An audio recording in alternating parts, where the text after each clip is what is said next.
Քրիստոս ծնավ եւ հայտնեցավ մեզ եւ ձեզ մեծ ավետիս օրհնյալ է հայտնությունը Քրիստոսի Նիկոլ Փաշինյանը հունվարի 4-ին հայտարարեց եկեղեցու դեմ մարշավի նոր փուլ, ստորագրվեց փաստաթուղթ, այս տեղի ունեցողի վերաբերյալ կխնդրեմ ձեր մեկնաբանությունը։ Այս հրաշքորով փորձում եք տրամադրություն շեղել, ասեմ մի բան, մեր եկեղեցու գլուխը մեր Տեր ու Փրկիչ Հիսուս Քրիստոսն է, իր կողմից ստեղծված հակաթոռ աղանդի գլուխը ինքն է, դե դրեք ու համեմատեք, ուրիշ բան չասեմ, փորձում է ստեղծել հակաթոռ, իր ներքին էությանը հարիր ընտրելով մարդկանցով նման զնմանեք գթանը սկզբունքով,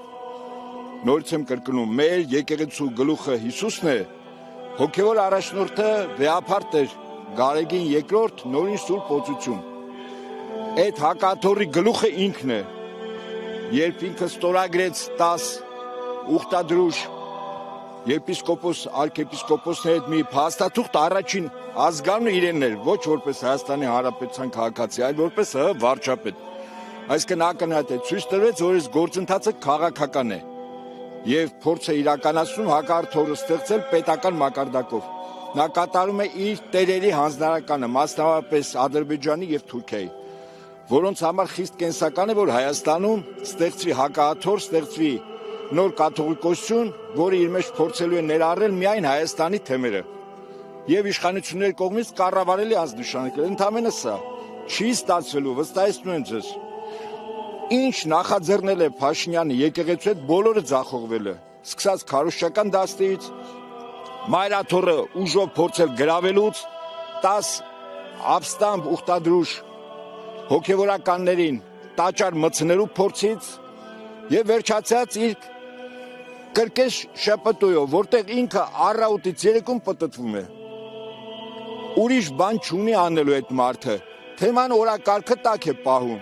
իդեպ ասեմ չկա չարիք առանց բարիքի,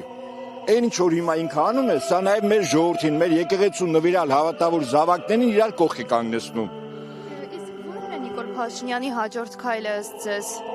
Իսկ ինքը գիտի Տերը ինչ հանձնարարական կանե, նորից եմ ասում, եկեղեցու հետ ինքը ձախողվել է ամբողջովին, վստահաբար եմ ասում։ Բայց մենք տեսանք, որ ևս մեկ բարձրաստիճան հոգևորական օրերս միացավ իրեն։ Այդ դիմեք հատուկ ծառայությունների, թե հոգևորական ամիսներ առաջ ինչպես էր պաշտպանում վեհափար Հայրապետին և ինչպես դարձավ, որ Շվեյցարիայի թեմի տեղապահը այլ կեցած դրսևորեք։ Այստեղ արդեն հատուկ ծառայությունների աշխատանքի հետևանք է, թող 11 լինեն, 55-ից 11, 55-ից 50-ը լինեն, 55-ից 54-ը, մեր եկեղեցու գլուխը Աստված է և երկի վրա իր օծյալը, վեհափար Հայրապետը և եկեղեցին իր նվիրալու հավատավոր զավակներով, կարծում սանով ամեն ինչ ասեցի, ոչինչ չի փոխվի, վեհափար Հայրապետը հրաժարական չի տալու, նա օծյալ է առաջին, անգամ նման իրավունք էլ չունի, իրավասություն չունի, որտև Աստծո որոշումները մարդը չի բեկանում։ Ամեն դեպքում ինչ սպասել այդ ստորագրած փաստաթղթից ու արդյոք պառակտման փորձեր կլինեն ու քաղաքացիական բախումներ կլինեն։ Այդ թղթի կտորեք օգտագործեն արտաքնոցում, ինչպես նախորդ բոլոր թղթերը, որտեղ ստորագրել են և ոչինչ չեղավ։ Ուրիշ բան չկա։ Ասում եմ մեր ժողովրդի, մեր հայրենիքի և մեր պետականության փրկությունը այս տարածքից է լինելու, մայրաթոռից։ Փրկությունը այստեղից է։ Այնտեղից, որտեղ Աստված է իջել, միածին որդին, մենք պիտի գտնենք մեր բոլոր հիվանդությունների բուժման պատճառը։ Իսկ բուժման պատճառը շատ պարզ է։